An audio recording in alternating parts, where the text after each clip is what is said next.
whatever the topic is. I don't care what it is. See what it is. Yeah, that's what I'll get back at you. Probably. Good evening, everyone. Is this a New Year's resolution? Yes. I'd like to welcome everyone to the special meeting of the Liquor Control Commission for Monday night, January 8th, 2018.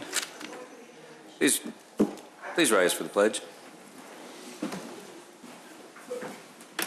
I pledge allegiance to the flag of the United States of America and to the republic for which it stands, one nation, under God, indivisible, with liberty and justice for all. Roll call, Clerk Simpson. Commissioner Vogel? Here. Commissioner Papantos? Present. Commissioner Brady? Here. Commissioner Lang? Here. Commissioner Vito? Here.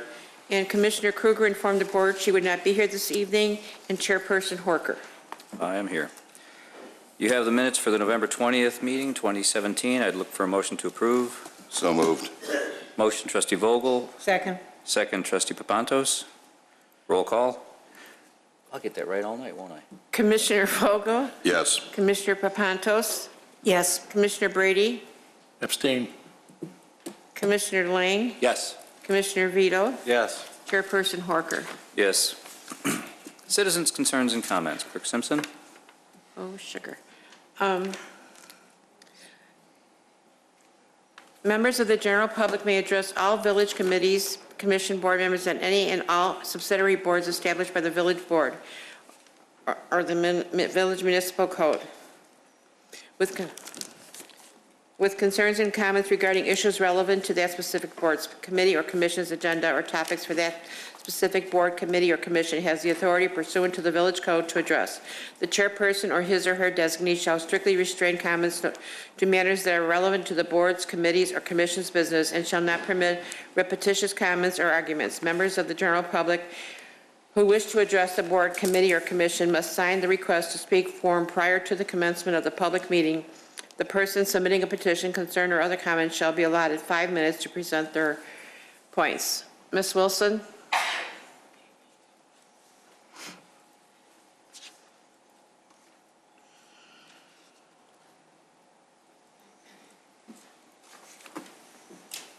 This is the Liquor Commission, yes? Yes. Okay. When I was reading about this banquet hall, it kind of surprised me that I had never heard of it before, and I was wondering, there doesn't seem to be a prominent sign out there. It just seems to me like Lake Cook Road is our most viable corridor for business. And are signs a TIF eligible expense?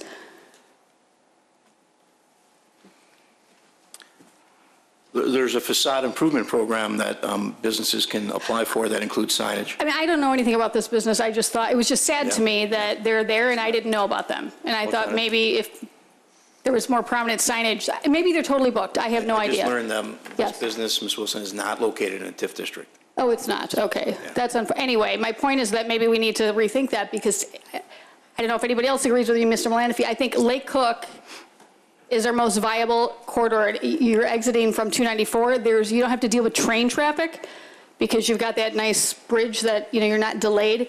There's a lot of money, people passing through there that go to some suburbs that have a per capita income much higher than ours, and I would just like to see any business that's going to be there. I think we should do whatever we can to help them out to be as successful as they can. Maybe that banquet hall is totally booked. Maybe they're already very successful. If they are, I was unaware of it, and that was sad to me. To me, we should maximize that space. Thanks. Thank you. Anyone else? No, that's it. New business. Hearing in the matter of Exo Restaurant Banquet Hall, Inc. Mr. Stavros? Where is he? Where'd he go? He was right there. Mr. Stavros? I think he's out. I'll go check. There he is. There we go.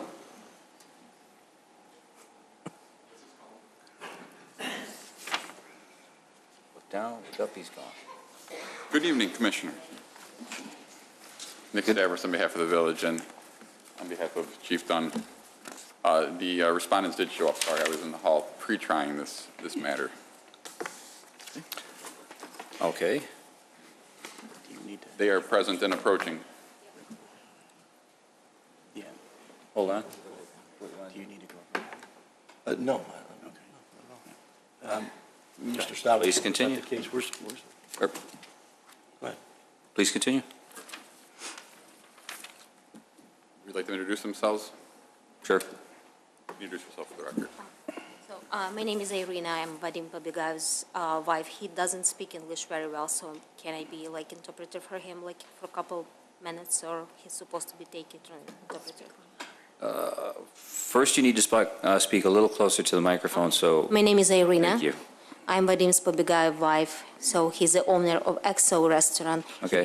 He doesn't speak English very well. Can I be like interpreter for him for today, or he's supposed to be take Sure. somebody? Can Okay. I? Well, if you're related, I think. I don't know that we can, That's going to be an issue. there should be somebody who's unbiased third Independent party. interpreter. We also need to swear the witnesses in as well. I can do that. Does he speak English at all? A little bit. Can you raise your right hand, please? Do you swear to tell the truth? Raise your right hand, sir. Your right hand. Probably. Yeah. You swear to tell the truth, the whole truth, and nothing but the truth? So help you God? Yep. He'll have to do the best he can based on the evidence that's presented. So, Mr. Stavros, you've got the floor. You can present the evidence you have and ask any questions. You can put your hand down now, sir. Thank you. At this time, I am seeking to introduce Exhibit 3 on the petition, which is a certified disposition of the felony conviction. I have the official water stamped and sealed copy here, which I'd like to submit into the record. Can I take a look at that? I'm gonna give it back to you. Quick. Okay.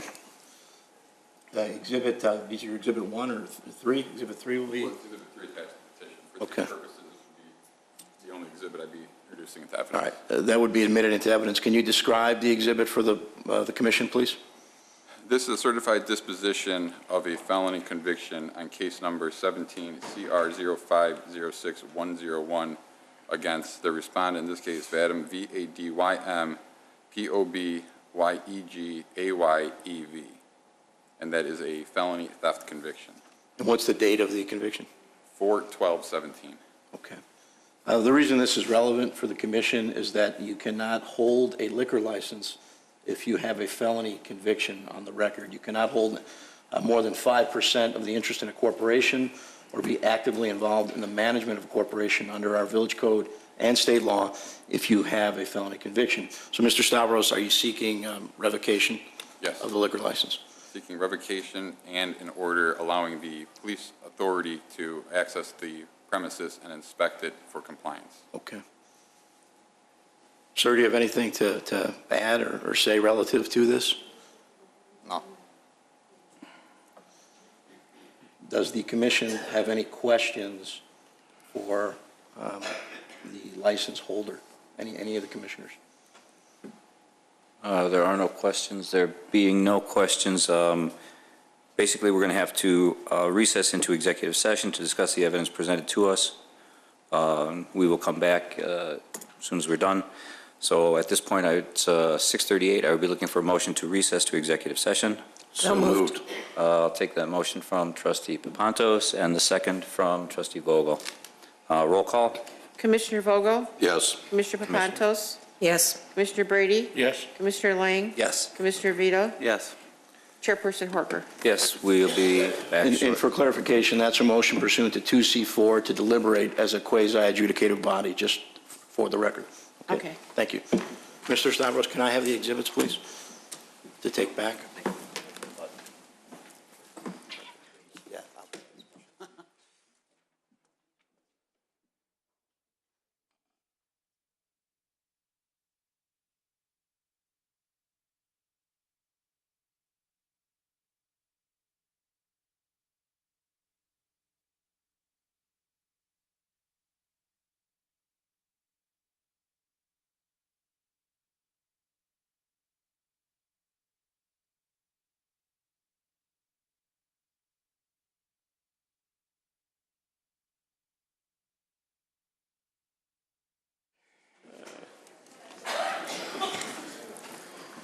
Good evening, everyone. I'd like to I need a motion to reconvene into open session at 6:46. So moved. Second. There'll be a motion, Commissioner Lang, second from Commissioner Brady. Roll call. Commissioner Vogel? Yes. Commissioner Papantos? Yes. Commissioner Brady? Yes. Commissioner Lang? Yes. Commissioner Vito? Yes. Chairperson Horker? Yes. Attorney Frola, will you please explain the motion? Thank you. The board, the commission deliberated the evidence that was presented.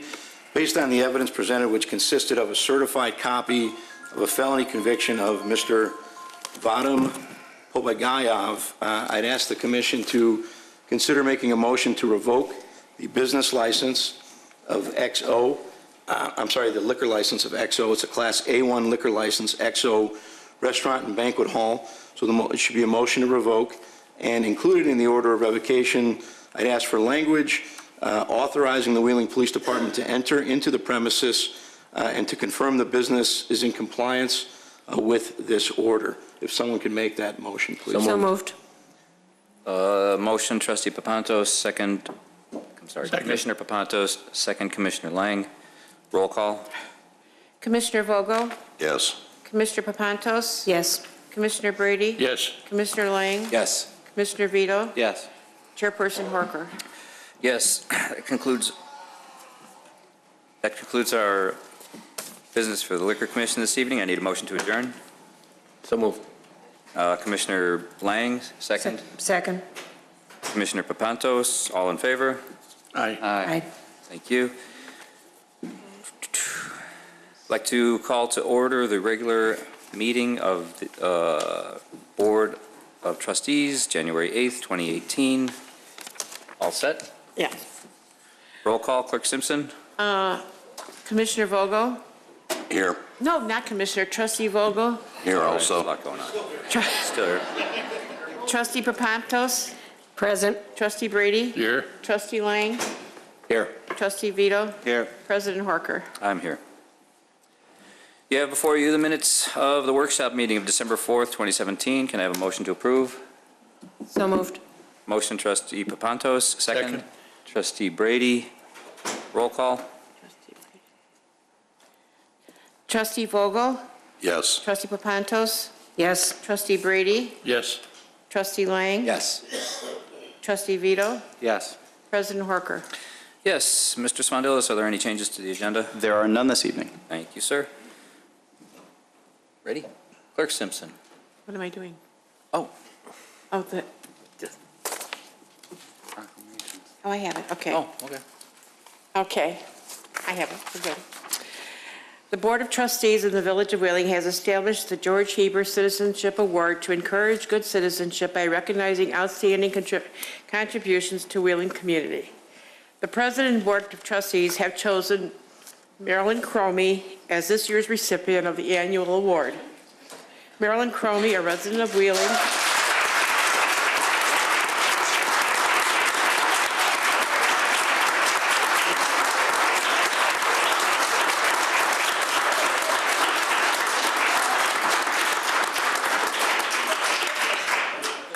Marilyn Chromy, a resident of Wheeling for over 50 years, has been a longtime member of the Wheeling Historical Society, serving as their treasurer, volunteering at the annual Lollipop Lane event, and working countless hours recording and preserving the history of Wheeling.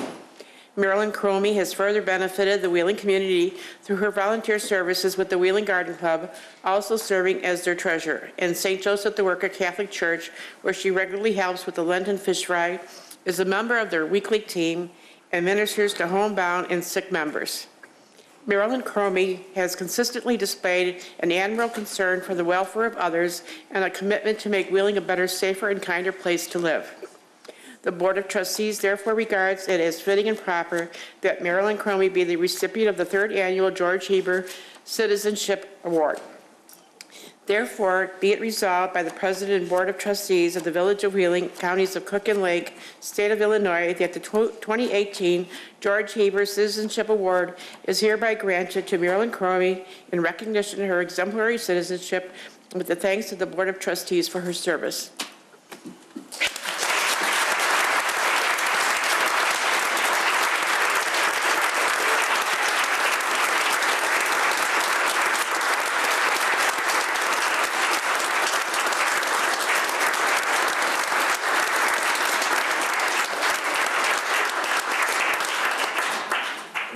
Marilyn, this way. This way, please. Come here. Come down the middle aisle. Come on. Is this on? Can you hear me now? Ken, you work with Marilyn. You work with Marilyn.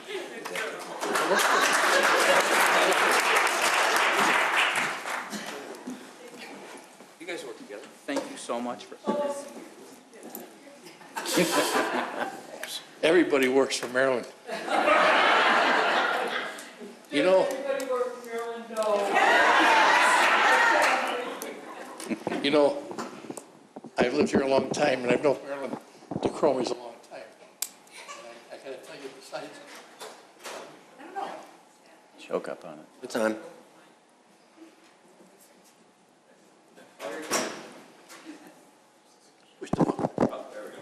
Okay. I've known Marilyn for a long, long time, and besides all her energy that she constantly displays, a woman on the go. She's there, she's everywhere. She's like a Marvel's superhero. But one of the things that she does display is so much love. And she's a beautiful, beautiful woman. She takes care of everybody. She cares for people. And this is something that is rare in a lot of folks. Marilyn, the village of Wheeling loves you. I've been here for, almost 50 years, and I wonder what was our home? Home. It's home, that's all. Thank you. But where are you going? Get here. We want you to accept this and put it in a place and honor in your home. Your name will also be on the big marble board downstairs for generations to see. So you can bring your grandchildren, your great-grandchildren. My granddaughter, my great-granddaughter's So. Oh, okay. I have my 4 daughters here. I have to make sure I count everybody. All my grandchildren who live near in the area look like they're here. My sisters are here. My nieces are here. My son-in-law. My son-in-law, 2 son-in-laws. All my friends, look like all my friends are here. That little one, that's my great-granddaughter. My great-granddaughter's the one that was crying. And I wondered who it was. Thank you. Thank you.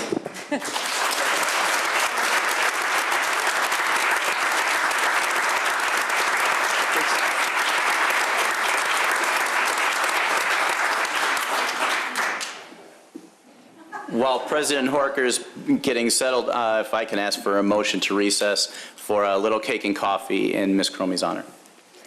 So moved. So moved. Second.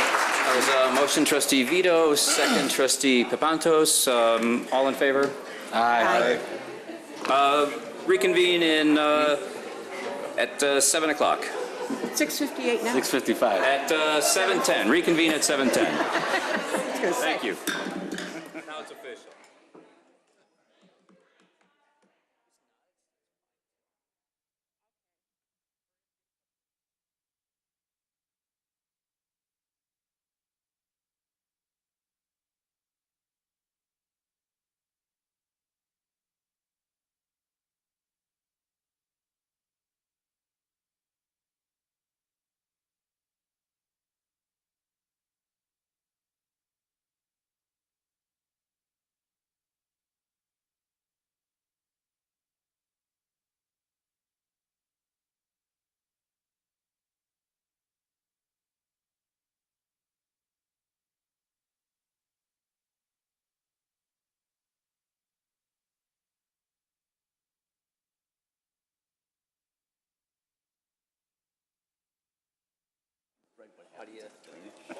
Yeah.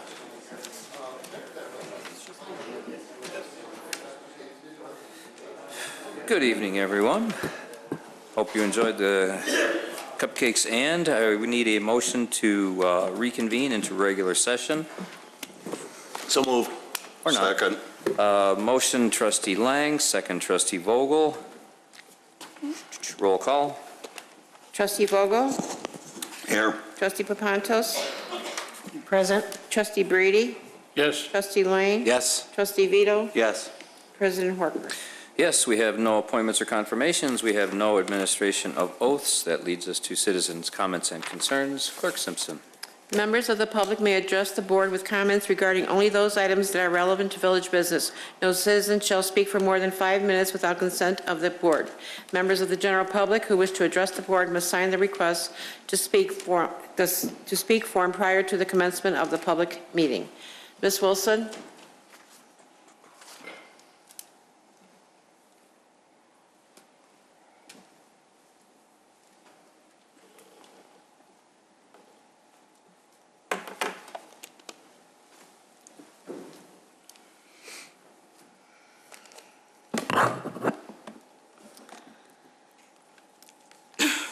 Village President Horker, I would like to remind you of a campaign promise you made when you filled out your 2016 Daily Herald candidacy profile in March of 2016.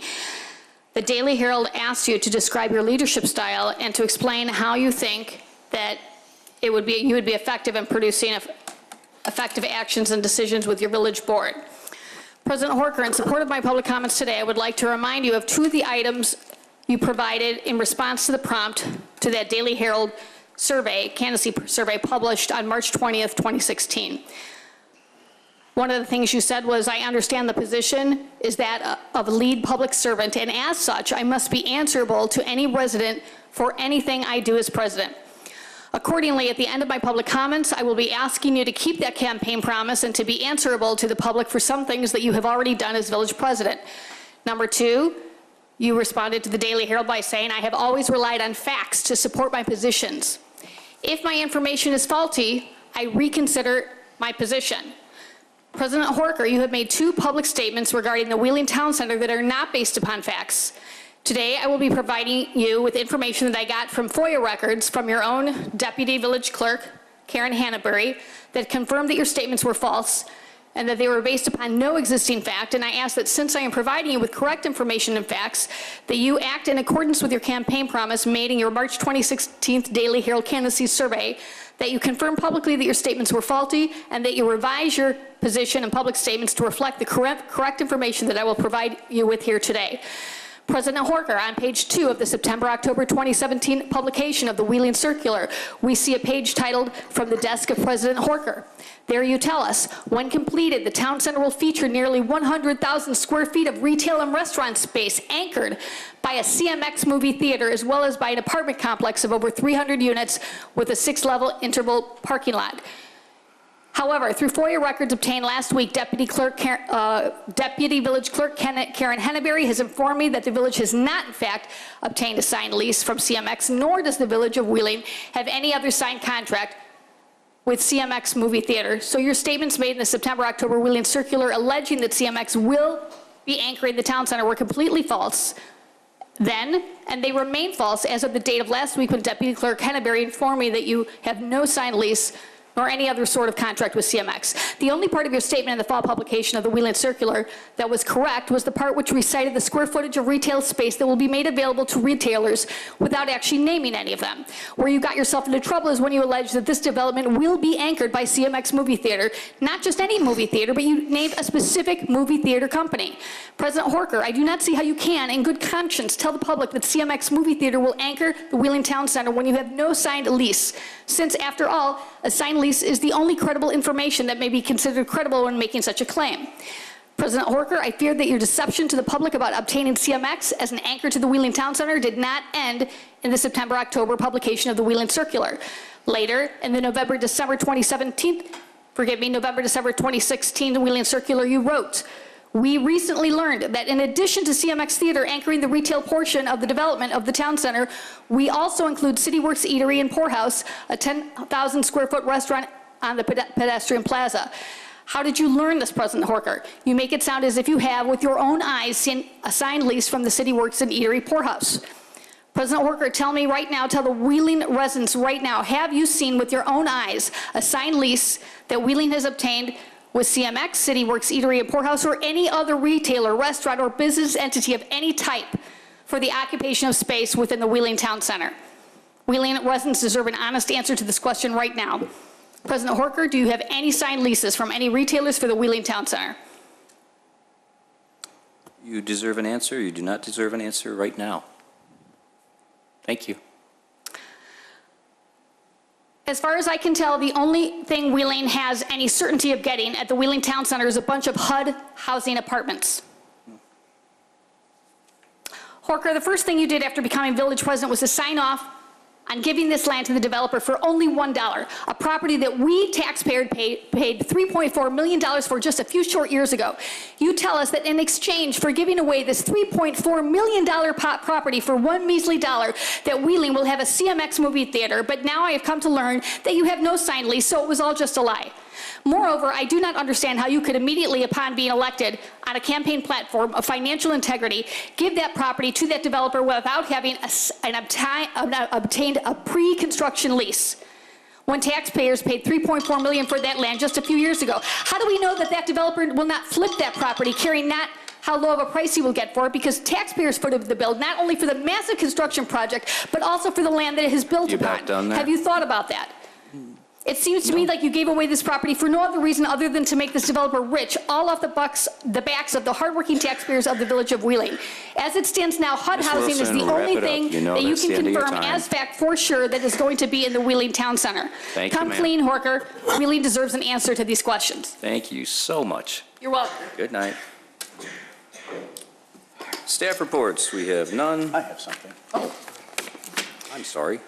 There seems to be some misinformation about the way development works with municipalities. The Village of Wait till Wheeling, the end of the evening. I could, but Okay.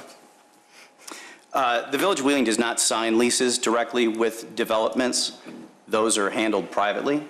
Attorney Frollo, would you like to talk a little bit about the way our RDA works? Certainly. And how a lease is procured? You just heard a citizen indicate that there is no signed lease with CMX. In fact, the FOIA response indicated to her that there is, in fact, a signed lease. I've seen the signed lease. The signed lease is between CMX and the developer, not the village. It is not a public document. It's governed by a confidentiality agreement. The Freedom of Information Act under 71G protects this type of document. Yes, it does. I've seen it with my own eyes, and CMX has provided multiple renderings of their particular development as far as what they plan on building. The lease exists. It's there. Ms. Wilson was informed of the existence of this lease. But again, it is not a public document that she's entitled to see. It's a private document that is governed by a confidentiality agreement that cannot be turned over. It is not a document that the village has entered into. Anything else you'd like me to add there, Mr. No, Rondelos? Mr. Frollo, that is actually Sure. more than anyone was entitled to. Thank you. Consent agenda, Clerk Simpson. Consent agenda. All items listed on the consent agenda are considered to be routine by the village board and will be enacted by one motion. There will be no separate discussion of these items unless a board member or citizen so requests, in which event the item will be removed from the general order of business and considered after all other agenda items. 11A, resolution authorizing the village manager to grant severance payments to employees of the village of Wheeling in an amount not to exceed $50,000. 11B, resolution authorizing and directing the village manager to execute a service provider contract renewal with Municipal GIS Partners Incorporated for GIS support services in fiscal year 2018 as part of the ongoing GIS construction initiative. 11C, resolution authorizing continued participation in the Suburban Tree Consortium for the purchase and installation of parkway trees for 2018. 11D, resolution approving a one-year renewal contract with Advanced Tree Care for tree trimming, tree removal, and stump grinding in an amount not to exceed $90,000 for FY 2018. Any concerns or comments? Trustees looking for a motion to approve. Make a motion to approve. Second. Motion, Trustee Vogel, second Trustee Brady. Roll call. Trustee Vogel? Yes. Trustee Papantos? Yes. Trustee Brady? Yes. Trustee Lang? Yes. Trustee Vito? Yes. Trustee President Horker? Yes. New business. Clerk Simpson. 13A, resolution authorizing the adoption of revisions to the personnel policy manual for the Village of Wheeling. Mr. Crotty, please. Thank you, President Horker. Back in mid-November of 2017, Governor Rauner signed legislation that requires employers to pass an ordinance or resolution establishing a policy prohibiting sexual harassment consistent with some new regulations that were included in the law. The village here has had a long-standing policy of such prohibitions contained in our personnel policy manual, and that had been adopted by resolution many times in the past. Nevertheless, based on the new state legislation, we thought it would be a good idea to just make sure that we're reiterating the compliance that we believe our policy already had. So the amendments in front of you basically deal with that. Just in a nutshell, the new legislation at the state of Illinois requires that our policy prohibit sexual harassment, which ours has for years and years. Provide details on how an individual can report allegations of sexual harassment, which again, our policy has had in place for some time, well, as long as we've had a policy. Include a prohibition on retaliation for reporting sexual harassment allegations, which again, has always been a part of our policy. One of the new parts of the law was the state wants policies to be clear that whistleblower protections are included in those remedies, which are some of the amendments that you've seen here. And finally, provisions that talk about the consequences of knowingly making a false report. So the amendments that you see simply do those things. We continue to enforce these policies in the workplace, and in fact, we're scheduling, as a matter of course, we're scheduling harassment training, anti-harassment training for employees in February of this year. So everyone will go through that again. So we're in good shape. So. It's anti-harassment. Thank you, Mr. Crotty. Potato, avocado. Pat? Questions from the board? Trustee Brady? Michael, this whistleblower protection, if somebody's feels that they've been falsely accused of harassment, what happens now if they go to this whistleblower protection?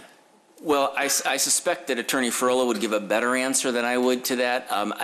One of the vagaries I would say about the falsely making complaints is if someone in good faith believes that they've seen harassment or that they're trying to bring something up to the village, if it's a good faith effort, that really, there are protections for that. I think that the new law is intended to try and sort out those situations when someone uses these procedures in ways that have nothing to do with harassment. So maybe Attorney Furlow can answer a little better about what whistleblower does in this case. I think Mr. Crotty covered it pretty well.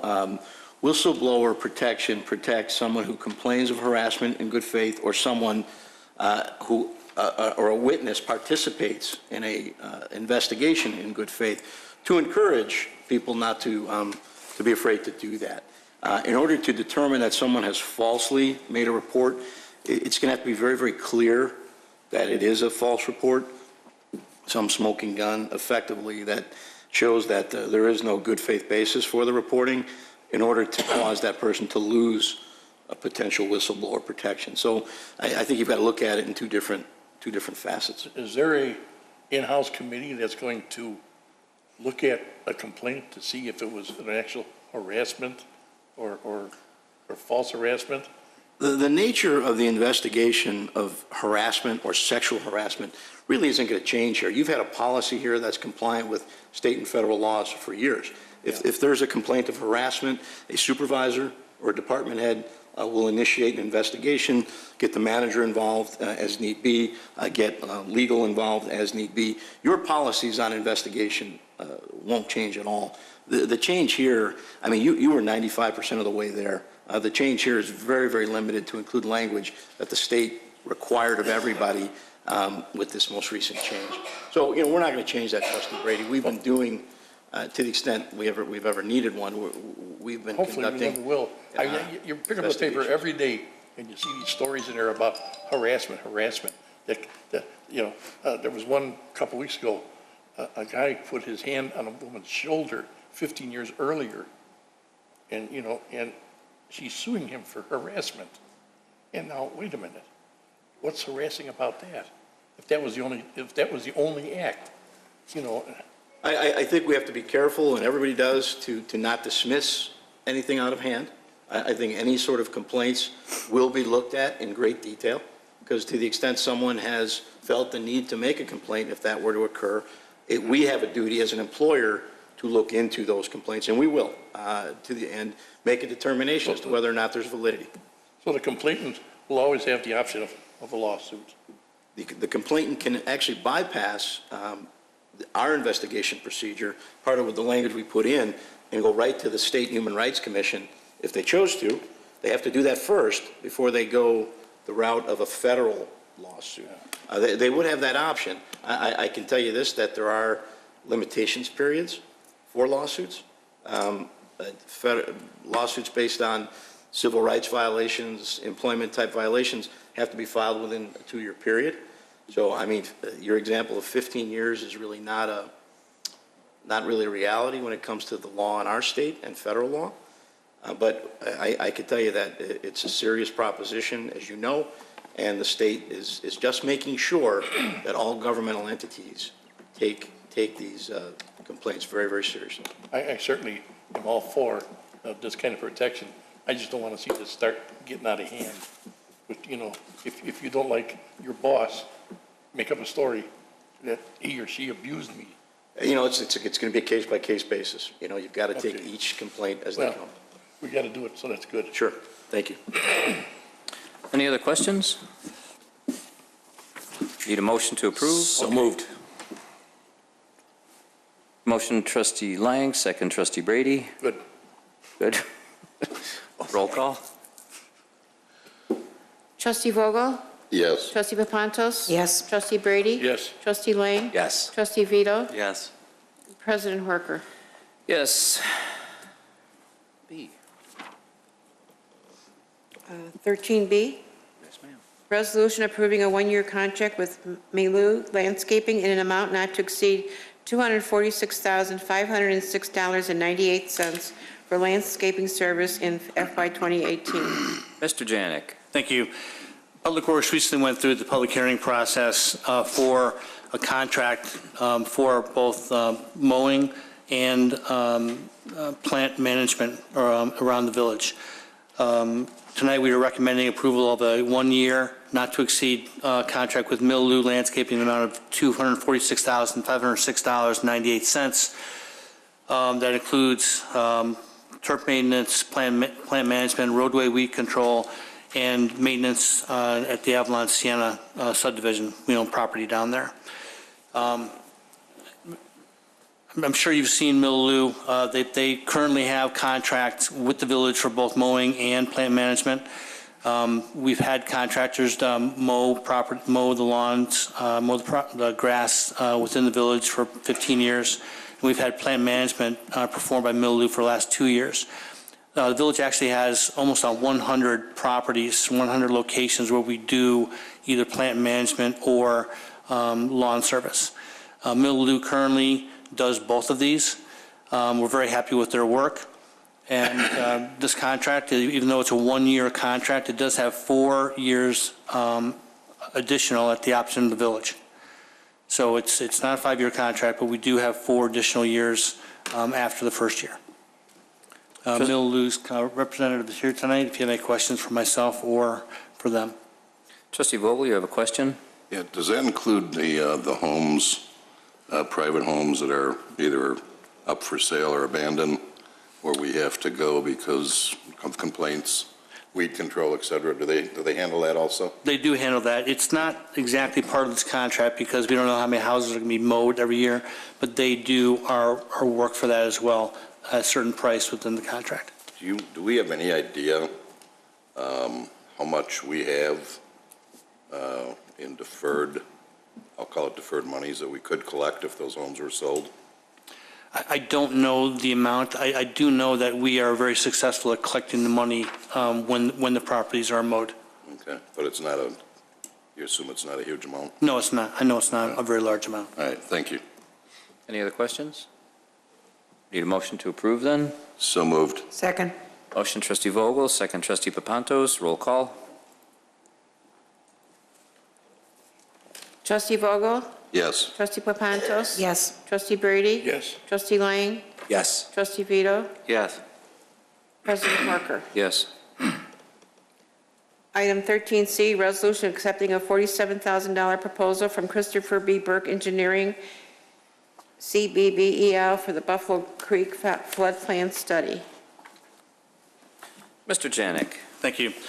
Public Works is requesting approval of additional engineering services in the amount of $47,000 from Christopher Burke Engineering LTD to update and remap certain existing floodplain along Buffalo Creek.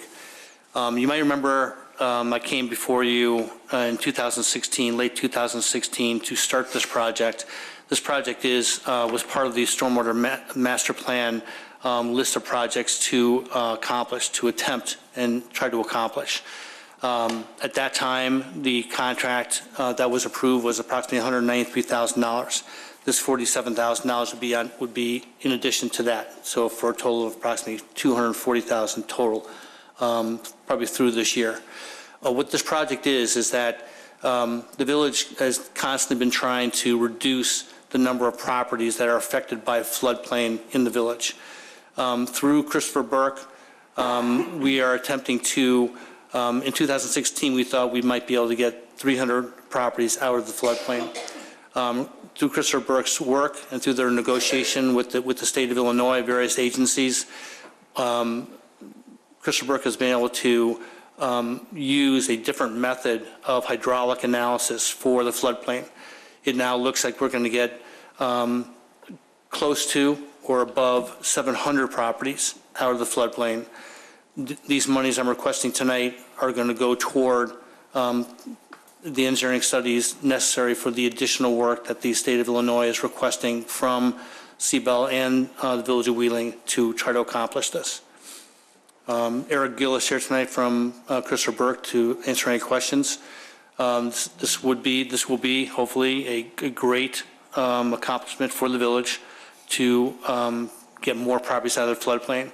As you know, there's been this year in particular, or excuse me, in 2017, there's been some disasters that have occurred within the United States, which only means that the flood insurance is going to be going up relative to the FEMA and their program. Getting hundreds of homes out of the floodplain it would be a huge financial benefit to the residents. Thank you. Trustee Papantos and Trustee Lang, you're next. Thank you. Are these funds from the stormwater utility fee or? That's correct. Okay. So that's paying completely for this study? I believe so, yes. And I have to ask the question because I always do. What type of timeline are we looking at so that people can see this type of relief? Hi, Board. My name is Eric Gill from Christopher Burke Engineering. I've been in front of you several times before. That's a very good question regarding the timeline.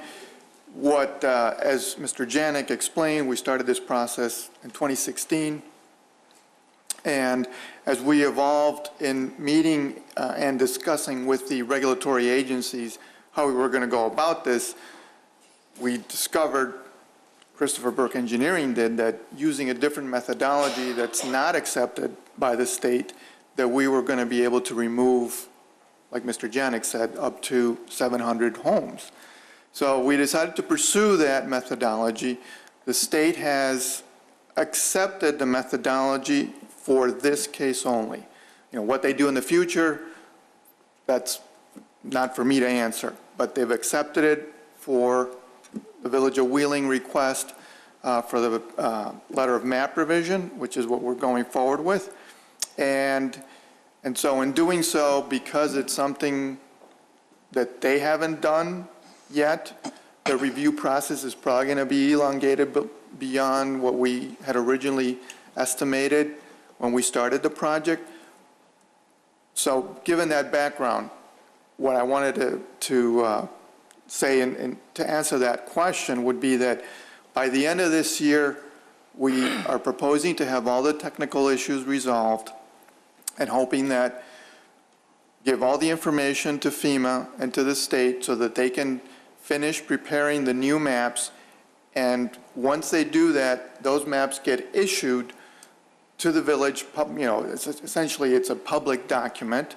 The village will post it on their website, and they'll be available for anybody to come in and view them in the offices here, Village Hall or Public Works. And that process of public review period and final acceptance of the map is an additional 6 months. So we're talking about mid-2019 in terms of the maps being approved. Thank you. Do you know what the average cost of flood insurance is for a homeowner? I don't know what the average cost is in Wheeling. Maybe Mr. Janik might have a better idea. I know in general it could be $2,000 to $3,000 per home. Thank you.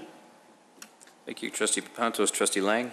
Thank you. Mr. Gill, is there physical work that will be done in this project, or is it more of manipulating the maps and working with the current situation? There's going to be very intensive computer modeling involved. That is going to be the bulk of the time involved. Okay. And then obviously review time by others, and responding. So anyway. So physical work, we've pretty much done as much as we can on Buffalo Creek.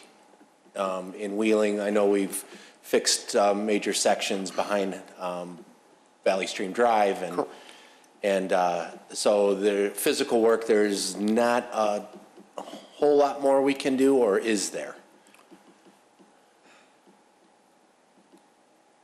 Generally not within the village. I believe that the project that this board, Mr. Janik spearheaded, Heritage Park, did a lot. And even that, a project of that size and magnitude, it didn't lower the elevations, by 3 feet or anything like that, but it still lowered the floodplain. Kind of, if the village were interested in further pursuing a more substantial reduction in floodplain, then you're looking at storage. And I understand that MWRD is looking at adding storage in the Buffalo Creek Reservoir. Right. So that should help, and that's something that hopefully will eventually reduce the maps further, the floodplain maps. And that was part two of my question is if you're familiar with any of that work that's going on up there and how much relief that will give Wheeling. I know between Wheeling and Buffalo Grove, we're looking for the relief in that project. So is there any, obviously you're not that familiar with that project, so. It's a different consultant. Yeah. But, obviously I know it's going on. What I don't know is the level of reduction through Wheeling. Buffalo Grove is probably going to be the biggest beneficiary in terms of a community. And then the reduction is going to be less in Wheeling, but there will be some reduction. Okay, fair enough. Thank you. Thank you, Trustee Lang. Trustee Brady? Thank you. Excuse me. Mr. Gill, obviously one of our main topics around here is floodwater. We've been working on this so long, and most of us have been involved in it the entire time we live in Wheeling, but you're saying about 700 homes are going to come out of the insurance regulations? That is what I'm saying. At one time, I thought we only had about 850 homes that required flood insurance. That'd be a substantial number of our residents.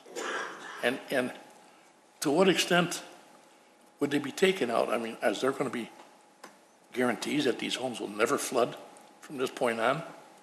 Because I'm a little concerned, if we tell these people 700 homes, it's okay to drop your insurance now, and we get a summer like we had a couple of years ago, and the town goes underwater, what's going to happen to these people? It's a little concerning that we run out and tell all these people that fast that they can go ahead and drop their insurance without really knowing what's happening. I'd be more comfortable if there were work going on up north of here and some of this other stuff that's going on. But I'm a little hesitant to be overjoyed that 700 homes, you're not going to have to buy insurance unless the people don't care. I find it very disturbing because that would wipe out this community. I'd like to make one comment on that, is that the village won't be telling people not to buy insurance. What that means is that the banks won't be requiring people who have mortgages to purchase the insurance. People can buy flood insurance anywhere that they want. It's just that the banks, once it's taken out of the floodplain, then they have the option. If they want to buy floodplain insurance, they can, but they won't be required to as part of their mortgage. So if a homeowner calls and says, do I need flood insurance? If this is, in the near future, what do we tell them, yes or no? We would tell them, if it was me, I would say, if your mortgage, the bank that's giving you a mortgage requires it, then you require it. But I'm certainly not going to tell anybody, do not buy certain insurance. There's no way I'm going to say that, because just like you're saying, what if they flood? So we're not in the business of advising people on what financial instrument to purchase or not purchase. So we're not going to be telling people that, but certainly they won't be required to purchase it. We start running around with the flag that, 700 homes are coming out of the floodplain. These people are going to be excited because it is awful costly, and I hate to see anybody drop the insurance and then find out that the house still floods. If I may, if you're required to have it, you can't drop it. It is a requirement of the bank. So if the map changes and your bank no longer requires it, then you can drop it. And the village would never say one way or another whether someone should or shouldn't have insurance, separate and apart from whether they are required to have it. Wait a minute, we're saying that their home is not in the floodplain anymore. The bank makes the decision. Correct. But we're the ones that saying they're not in the floodplain anymore, and they go ahead and flood. Agencies at a much higher level than ours are saying they're not in the floodplain anymore. I'm going to interrupt you for just a moment, Mr. Brady. Mr. Gill, could you please explain the difference between steady state modeling and unsteady state modeling? I think that's what you're referring to as far as the different modelings you're going to be using to determine whether or not the properties are in the floodplain? That's correct. Could you please explain that? Sure. Steady state, I'll try not to get too technical. In the equations that are used in the numerical model from which the elevations are obtained to map the floodplain, those equations, the steady state equations don't have time in them, don't have the factor of time. The variable time is not in those equations. On the unsteady state, the variable time is in there. And the difference is that when you have more variables, generally there's a higher level of accuracy. Does that answer your question, Mr. President? Yes. Okay. I did want to go back to a very important comment that Trustee Brady had, is does the fact that we're removing them from the floodplain mean they're no longer going to flood? No, we're not saying that. What we're simply saying is that using the procedures and the requirements that FEMA imposes on mapping floodplains, we are using those procedures to determine whether, according to those standards, a property is in the floodplain or not. As you will know, Trustee Brady, you were part of the Stormwater Master Plan Committee. There are areas in the village that flood that aren't related to the creek floodplain, but they're going to flood for other reasons that we generally call local drainage. Right. I also understand that the village is already implementing 3 projects, or has implemented several projects to try to address those local drainage problems. So I think as the village implements the Stormwater Master Plan that was developed a couple of years ago, there's going to be less and less flooding. But just because somebody isn't in the floodplain, even people today that are not in the floodplain, I'm not going to be the one telling them you're never going to flood. I guess it's important the way we advertise this. They say, well, 700 homes are going to come out of the floodplain. Well, not true. 700 homes might not be eligible for flood insurance anymore, but the way you're saying it is that they still, for their sake, should have it. I don't know. It's just, I don't want to lead people down a false lane. That all this work we're doing is going to be guaranteed that it's never going to flood again. That's it. Thank you, Trustee Brady. Trustee Vogel? Maybe that's the wrong audience to ask this question, but doesn't it make sense that if my house is removed from the floodplain, my insurance agent is going to still sell me insurance, flood insurance, but it's going to cost a whole heck of a lot less? Correct. So, I mean, that's a plus right there. If you feel you need it, you're going to pay less. I mean, considerably less. Good point. So, Any other questions? If there are no other questions, I would still be looking for a motion to, So moved. second. motion Trustee Brady, second Trustee Vogel, roll call. Trustee Vogel? Yes. Trustee Papantos? Yes. Trustee Brady? Yes. Trustee Lang? Yes. Trustee Vito? Yes. President Horker? Yes. Thank you. Thank you, sir. Item 13D, resolution authorizing the acceptance of an Illinois Criminal Justice Information Authority Victims of Crime Act VOCA grant new award for the Victim Service Coordinator position. Director Huizar. Good evening. The village has been selected as a recipient of a new Illinois Criminal Justice Information Authority Victims of Crime Act grant. This grant went out for funding in, I believe, October of this year, and the Village of Wheeling was selected. This will provide funding for the Victim Services Coordinator position for the next 3 years, with the opportunity to reapply after that. Questions, Trustee Vogel? What's the overmatch represent? The overmatch represents what, I'm sorry, the overmatch represents what the 20% is, the 31,622. The overmatch is what is left of the position. Okay. So we're really not funded 80%? No. Okay. Any other questions? Thank you. If there are no other questions, I would be looking for a motion to approve. So moved. Motion Trustee Papantos, Second.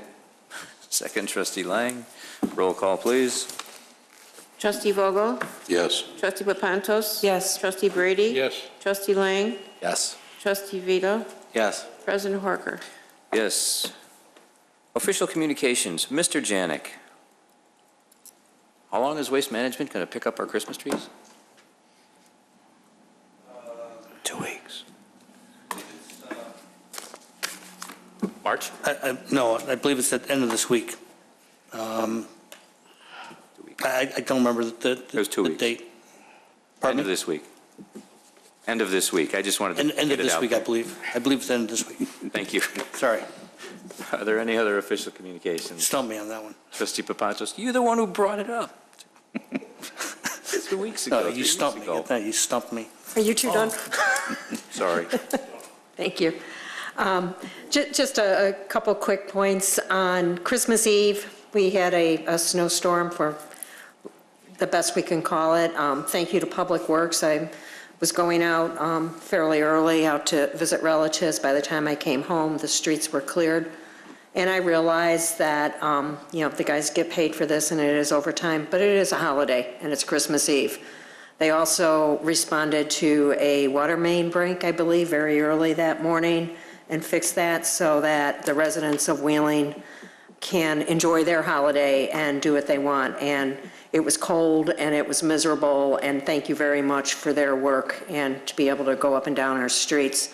That same evening, on my way out to go to midnight mass, I noticed quite a few fire trucks in Harmony Village and an ambulance, and they were still there by the time I came home from church. Once again, thank you, Chief McIsaac, for your guys' response to be able to say, there's a problem, we're here, we're going to take care of it. Luckily, it wasn't anything that caused major damage, taking people out of their homes. But it's good to know that the public safety is always there and that you can make a phone call in Wheeling and somebody will respond. Same light, and I had to ask Chief McIsaac about this because apparently I'm a heavy sleeper. 2 doors down from me, there was, an emergency the morning of New Year's Day. And, once again, our fire department is there in bitter cold and taking care of everybody who needs to be taken care of. So thank you very much. Thank you, Trustee Papantos. Anybody else? Staff? Trustee Brady. Thank you.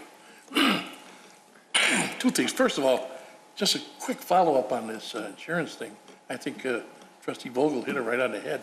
If somebody wants to know if their property is out of the floodplain, you say, well, on paper it is, but I suggest that they check with their insurance agency for reduced insurance premiums, instead of just saying, no, you don't need insurance anymore, if that question ever comes up. Secondly, the bridge to nowhere,